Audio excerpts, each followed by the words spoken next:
Being joined by John Salter.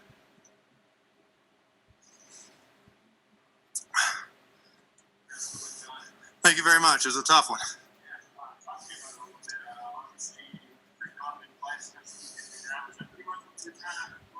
Well, I knew he had a great ground game, but I knew he was a really good kickboxer. And I've trained with a lot of guys that have great ground games, and I control them very well. But he has a very good guard. It's hard to keep pressure on him. And in that first round, I made a mistake in posture, and he kicked me right in the stomach, kicked me off of him, and got back up. Had to take about 20 because he kicked me pretty hard, and then get back after it. After that, I just knew giving him space is going to be a problem. I don't like to be a guy that gets out and lays on somebody. Kind of disappointed that I did that.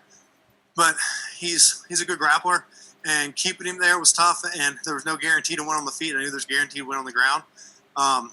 And late in that third round, I just kept telling myself, you're not a guy that lays and finishes a decision. You're a finisher.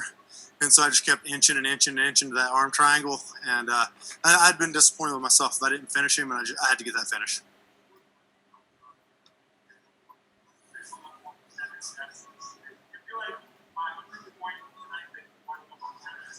I hope so.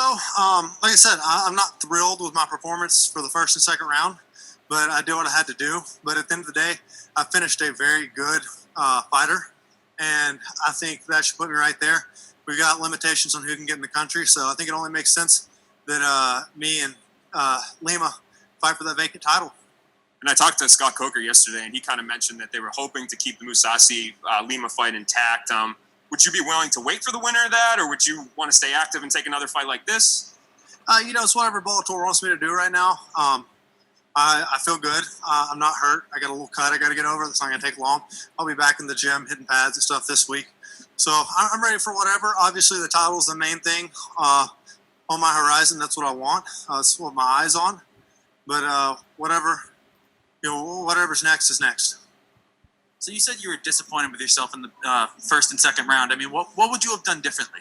I'm fighting a tough guy. I say disappointed myself. I wished I would have done better. But he's a very good fighter. You don't get 15 pro wins without being a good guy that knows how to survive. And he's got a good ground game. I mean, I grappled some of the best guys in the world. He's got a good guard. I fought to stay out of it the whole fight. And I can't take anything away from him because he's the reason that I had to just lay on him for a little bit and hold him. But I hate that I had to do it that way, but I had to get that win. And, that's what it is. Your own toughest critic. Another submission win, a long list of submission wins for you. Speak on your career at this point. I'm just a guy that grew up in Gardendale, Alabama, that wasn't the most athletic guy in the world. And I learned at an early age I just got to outwork everybody. And that's what I've tried to do my entire career. I can't control how strong somebody is. I can't control how explosive you are. I can't control if I put more hours in the gym and put more work in. So I think that's my career showed that. And I hope I'm a different fighter than I was 2 years ago just from that. And like you said, you would be willing to not fight for the title next if that's what Bellator wants. Are you looking to get back in the cage quickly? Do you want to take some time off? I'd definitely like to fight again before the end of the year. I know there's I try to be have a diplomatic approach to things. There's a lot of guys out there that are hungry because of COVID and need fights. So obviously I'd love to go get another fight in, but I know guys need it. So I'm not going to be that guy that's just wearing people out, hounding them about it because I know other people need it. But I'd be happy to get one sooner rather than later.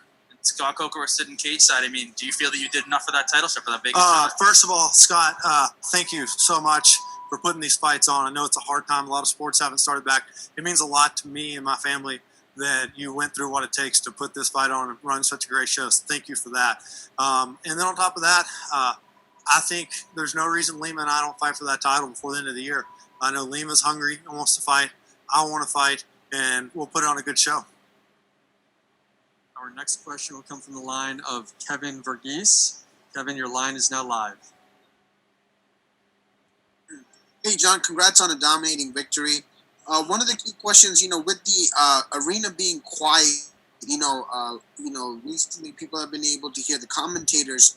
Were you able to hear John McCarthy late in the round saying, like, hey, you need to finish, you should finish him off? I didn't hear that. I heard a couple of things they were saying. I could hear him saying Salter took round one, right? And I was hoping they were agreeing to that because I thought I did. But no, just, like I was saying, I'm a finisher. When people turn on the TV to watch me fight, they expect me to finish. And I wasn't being that guy. I was going out there for the win. And then it just clicked. I got to get this finish. I can't just sit here and win. That's not me. All right, last question from me is, when you got to mount, were you looking to just, find the position perfectly, or were you trying to execute the finish right away? Well, I knew with me being cut, I knew he was going to see that blood and he was going to go nuts. So number one, he cut me in the second round. So I knew I can't ever give him another space because it's going to get slippery from the blood. So he's a hard guy to hold on to anyway.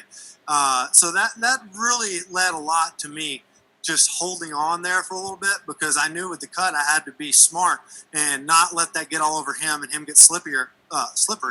And that was really the most important thing in that second round. And in the third round, I knew if I get there, he's not getting up. I can hold him there. Doesn't matter how tired I am. And that's a position I work a lot, especially for this fight, knowing he was a good grappler. But like I said, as I sat there a little while, I just kept telling myself, you don't do this. You finish people, so get the finish. Our next question is coming from Andrew Benjamin. Andrew? Hey, John, congrats on the big win. I just got to ask about the finish that happened. So we saw you do the arm triangle choke from mount, and that's very rarely ever done. And if it is, it's very unsuccessful a lot of times. But can you just talk about how you knew you had that in? Because most people would tend to go to the side with a submission move like that to get the arm triangle. Yeah, I do my arm triangle from mount. I don't step out from the side. It's just something I've been working for a long time. I actually got that from a training partner about 5 years ago, and I just love it. It's a different way to finish it. You got to treat it differently and use your elbows differently, but it's a lot safer. I think with no shirts, stepping out the side control can just be too dangerous. A lot of people lose fights for it, and I know if I have enough time, I'll finish that. So there's no reason for me to step outside. When you say it's safer, do you mean that stepping to the side would have given him an opportunity to just get out of that submission attempt? I'm sorry, I didn't hear that. They were talking in the arena. I think you're saying something about stepping out to the side, and I like to finish stepping out to the side in the room or when I got a rash guard on. With no shirts, I'm not taking that chance. John Polai? Hi, John. Congratulations on the win. Thank you. So I want to start right at the beginning of the fight. You went right out there within the first minute. You took him right down and put him on his back. Was that your game plan, to go right out there and get that takedown right from the get-go? I wanted to tag him early, but he's leaning forward hard, which realistically kind of left him open. But it led me to believe he's trying to bait me with something. And I want to tag him a couple times. But when a guy comes out there and kind of puts his head right in front of you, he's a veteran. He's been fighting a long time. I'm not going to bite on something that I probably shouldn't. So I just figured put him on his back early, let him know that's there, and then see how that takes the fight. And then right towards the end of the first round, you went for, I believe it was a triangle choke. I was wondering just how close that was, and did you think that you had him in a good spot there? Not at all. He just stood right out. I lost the head right away. I was hoping he would relax for a second and I could slip him back into it. But he did the smart thing. He came right out of it.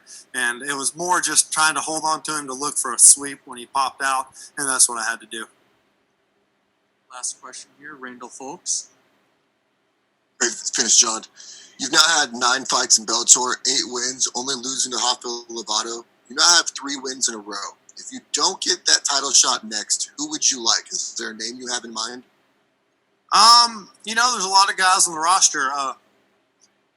There's a lot of good guys. I really don't have anybody picked out. There's nobody, honestly, I know it's funny to say for me as a fighter, there's nobody I don't like beat up. I think there's a lot of good guys out there. I want to fight for the title, number one.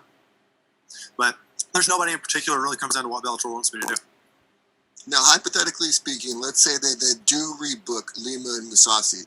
If one of those two happen to fall out, would you be willing to step in late notice? Yeah, that's not even a question. I'll be ready. That fight happens. I'll be in camp. I'll be ready to go.